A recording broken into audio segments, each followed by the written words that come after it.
fala em granja, todo mundo logo pensa em frango. Mas nós viemos a uma granja de suínos para conhecer um pouco mais de tudo que acontece aqui. Nós estamos em Andradas, no sul de Minas Gerais, e o estado é um dos maiores produtores de carne suína do Brasil. Eu vou conversar agora com o Antônio Clever Alves, que é veterinário e presta assessoria aqui para essa granja. A produção aqui é muito grande. Muito boa, está entre as melhores do sul do estado.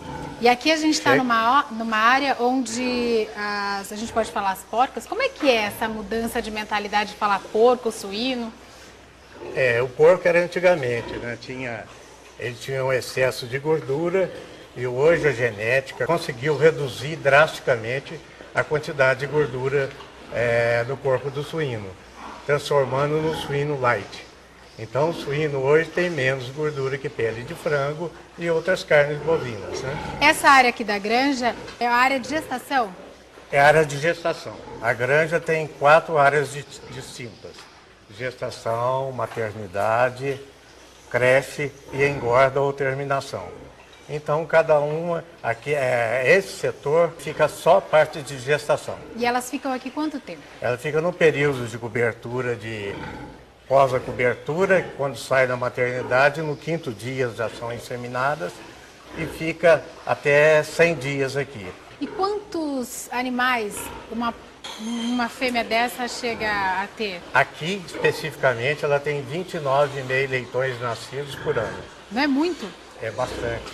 Está tão evoluída e pode chegar hoje a 30, 34 leitões por ano, aproximadamente. Tem algum tipo de trabalho que vocês fazem para reduzir o estresse dos animais? Aqui a gente procura alimentá-las no mesmo horário, não movimentá-las de lugar, sempre no mesmo lugar até a aparição. Isso é importante para mantê-las tranquilas, ter água em quantidade suficiente, né? Uma porca bebe aí de 15 a 30 litros de água por dia. A gente fornece alimentação de qualidade. Quantas vezes por dia alimentação? A alimentação é feita 2 vezes ao dia. Você divide a alimentação. Por exemplo, uma porca dessa come 2,5 kg por dia. Então 1,5 kg, 1,2 kg de manhã e 1,2 kg à tarde. É de se estranhar pelo tamanho delas. Parece pouco, mas é o tanto certo. Muito pouco, realmente. Você vai ver que na maternidade, aí o conceito é diferente. Nós vamos ver lá, uma porca chega a comer 8, 9 quilos. Aí é de acordo com o número de leitões e a manutenção dela. Por exemplo, uma porca com 12 leitões, ela precisa de 6 quilos de ração para os leitões e mais 2 quilos para manutenção corporal.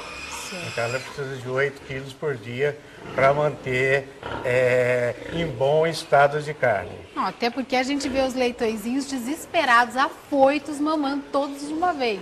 Exatamente. Aqui ela come só essa quantidade que você não pode ter um animal gordo aqui. É igual a gente. O animal gordo ela vai produzir menos leite lá na maternidade e vai comer menos. Então a porca daqui tem que ser enxuta, light. Uhum. Ela não pode ser gorda nem magra. Quanto tempo os filhotes ficam ali com ela na maternidade? De 24 a 28 dias aqui nessa granja. E depois disso?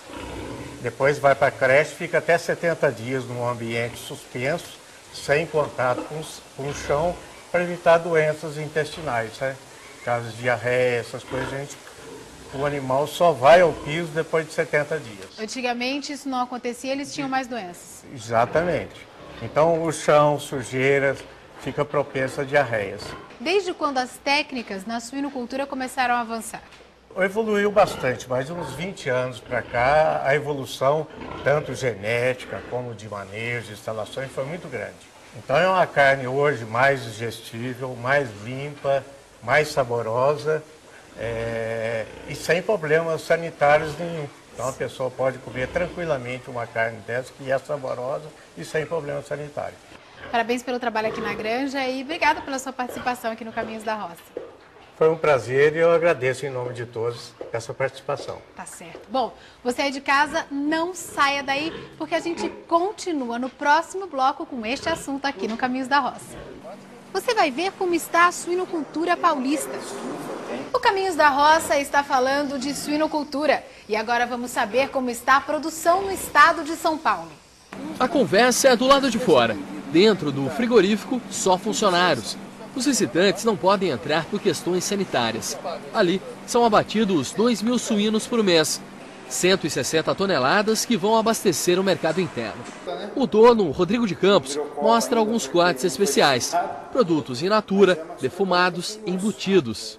A gente pretende primeiro atingir o mercado interno num volume maior e depois, se for o caso, exportar. Exportação é o grande assunto do setor. O que muda para vocês esse acordo entre o Brasil e a China? Muda alguma coisa na perspectiva de trabalho de vocês? Eu acho que o que mais muda nesse caso seria o preço para o mercado, para o consumidor final. Porque acredito que no mercado interno os preços vão se elevar, né? Apenas algumas empresas conseguiram autorização para exportar para a China, mas a notícia deve mexer com todo o mercado. Faltando suíno, vai faltar suíno no criador também e pode ser que o abastecimento nos frigoríficos que não exportam seja um pouco prejudicado. Apesar disso, ele vê que o acordo vai ser muito positivo para todo o setor, a médio e longo prazo. Um cliente a mais no consumo de carne suína, né? Isso incentiva, sem dúvida. E eu converso agora com o Valdomiro Ferreira Júnior, presidente da Associação Paulista de Criadores de Suínos. Bom dia. A gente começou o programa falando da abertura do mercado chinês para a carne suína brasileira. Qual é o valor disso? Bom dia, Fernanda. Realmente o mercado é um grande mercado.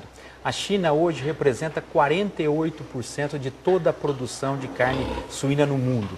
Ou seja, é um mercado extremamente atrativo. E nós, com essa abertura, estamos muito eufóricos para que a gente possa participar desse mercado. O Brasil hoje produz 3.200.000 toneladas de carne suína e nós exportamos apenas 600.000 toneladas. A perspectiva de nós conquistarmos uma fatia desse mercado chinês pode levar à duplicidade nas exportações brasileiras. É bem expressivo. É bem expressivo, inclusive o chinês é o que mais produz carne suína no mundo e o que mais consome carne suína, ou seja, é um grande mercado em potencial. O Brasil tem condições de atender toda essa demanda?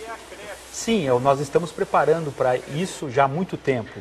Alguns anos atrás, há uma década atrás, o Brasil só exportava em torno de 70 a 80 mil toneladas. Chegamos a 600 e agora queremos conquistar outros mercados, já que esses 600 mil toneladas era só para o mercado russo, 50% era para o mercado russo.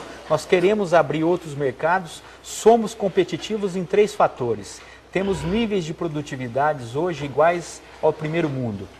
Temos hoje uma produção muito interessante em termos de sanidade e principalmente em termos de custo de produção. Somos altamente competitivos com o mercado internacional. Esse acordo bilateral que foi feito, isso dá garantia ao produtor que ele comece a investir para que nos próximos anos nós possamos mandar carne para o mercado asiático, como a avicultura já fez. E o mercado interno também está crescendo?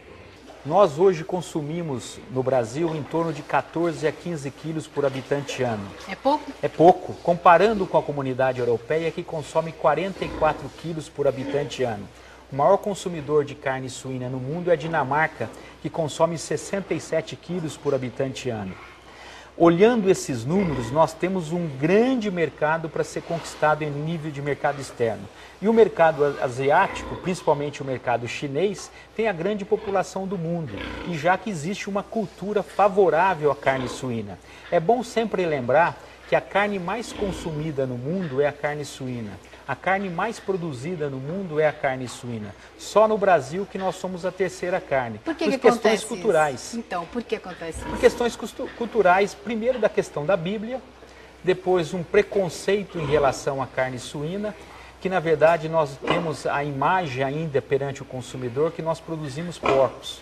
E na verdade o porco fez regime e virou suíno.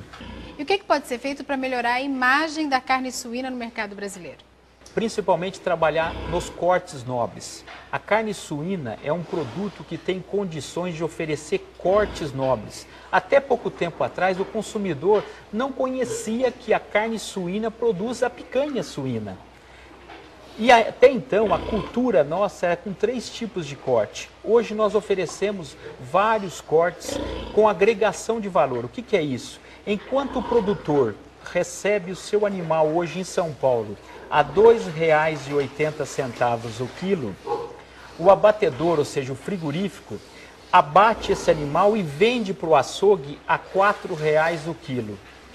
Esse produto industrializado, que é feito de carne suína, copo, bacon, ele chega a R$ 12, R$ 13. Muito mais caro. Muito mais caro. Ou seja, só uma parte da cadeia que ganha essa lucratividade. E como é que traz esse Como é que nós lucro? temos os cortes nobres? Para que o produtor suinícola tenha participação na gôndola do consumidor, na gôndola do mercado, através de picanha, colchão mole, colchão duro, vários cortes que o consumidor da classe C e D, que está atingindo a economia agora, possa adquirir com um preço acessível ao seu salário. Quanto tempo você acha que é preciso para mudar a mentalidade do brasileiro com relação à carne suína e também para que o produtor comece a lucrar mais?